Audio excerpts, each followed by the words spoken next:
Welcome to Petrified Forest National Park. I am in the Rainbow Forest parking lot, and I'm going to do two trails combined. I'm going to do the Agate House and the Long Logs trails, which together come for about 2.6 mile loop. It's going to take me about an hour or so, maybe a bit more if I stop to check things out, which I usually do. It's around 4 o'clock in the afternoon, and it goes dark maybe 10 to 7, so I've got all the time in the world. Petrified Forest National Park is a national park in Arizona, and its main feature is petrified wood. And I'll just point out some petrified wood just off this footpath here. This is petrified wood. It is wood that is millions, and I mean hundreds of millions of years old. Late Triassic or swamp. And then a tree will fall, it will mineralise, become fossilised, and what you're left is, it looks like a tree stump, but then if I zoom in a bit more, you'll see it is actually now pure rock.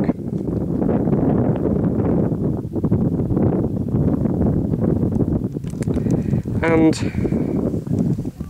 just here in Petrified Forest National Park, there's a huge concentration of it. And one of the places I'm going to hike out to, Long Logs, it's got some of the longest sections. So that's something I'm going to check out. I'm also going to check out Agate House, which is a pueblo from about 700 years ago. So we're going to have a look at those two things fairly close to each other. So the first section of the Long Logs trail is here, on the park road. This is a main park road leading about 26 miles through the park. This is Jim Camp Wash. You can see there are actually footprints crossing it. So right now the trail's pretty easy. I think anyone can walk on a sidewalk. But just up here we're going to turn off, and we're going to start heading a mile or so out to the Agate House. So here I am at the entrance of the trail. Trail closes at 5:30. That is in an hour and 2 minutes time. I can do 2.6 miles in that time. When it says trail closes at 5:30, I think they mean don't head out after 5:30, because you've only got an hour and it'll be dark when you're coming back. So I think if we're arriving back at 5:30, that's not going to be a problem.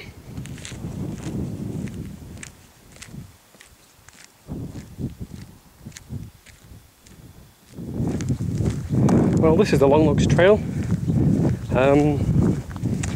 If there wasn't a gate there, you could take a car up here, and most likely at some point this probably was a road.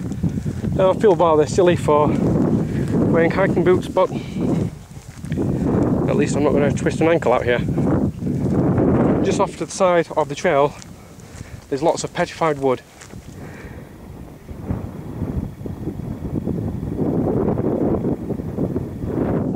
Petrified wood, like all that on the hill just there, is protected. You are not allowed to collect it.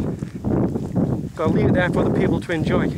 If you do collect it, you can face hefty fines and jail time. You do catch people all the time. People have been caught this year trying to smuggle petrified wood out. There's not really much point, because just down the road are shops where you can legally buy petrified wood, because there are areas outside the park's boundaries where people are allowed to legally buy petrified wood.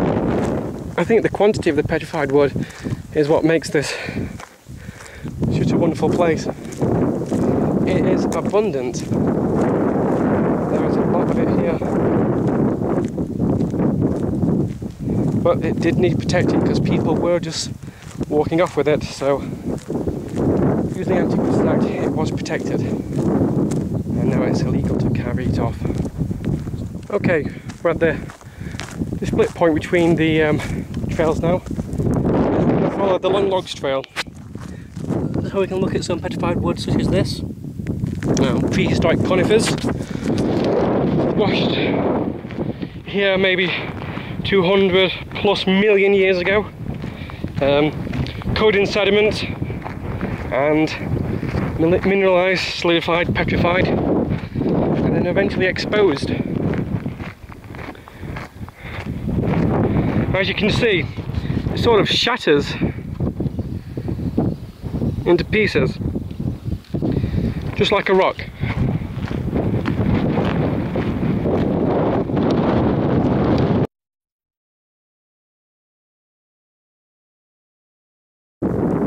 Here is a nice long log.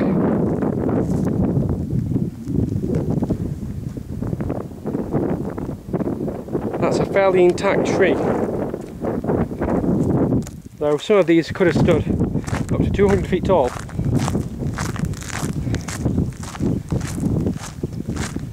But the fact that after millions of years you can still see their shape, just fantastic.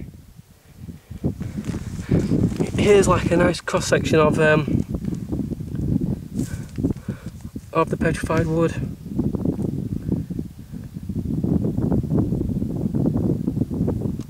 It's a wonderful colour, isn't it?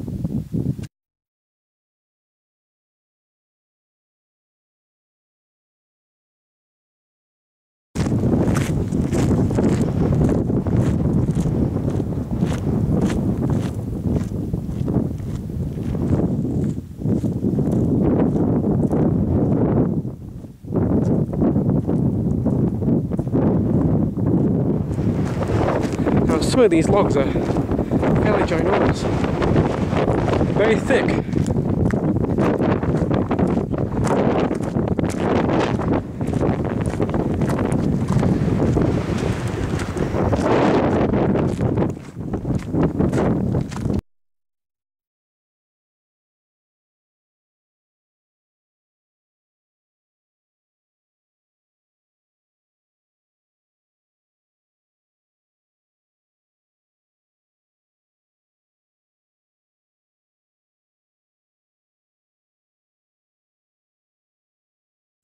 So this is Agate House. It's the 1930s partial reconstruction from the site after an archaeological dig. See, it's a house with a few rooms, and the building material is petrified wood and mud. Possibly built 10 centuries ago, but because very few cultural artifacts were found, it was theorised that it wasn't occupied for very long. It lacks a kiva, which is a ceremonial underground chamber.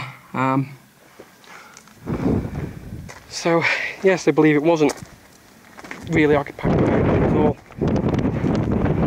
But the rooms are reconstructed with how the archaeologists believe the structure was. It's amazing just all this abundant material lying around, and then people can use it for construction of houses, just like most trees can be used for construction of houses. So can petrified ones. Okay, let's head back.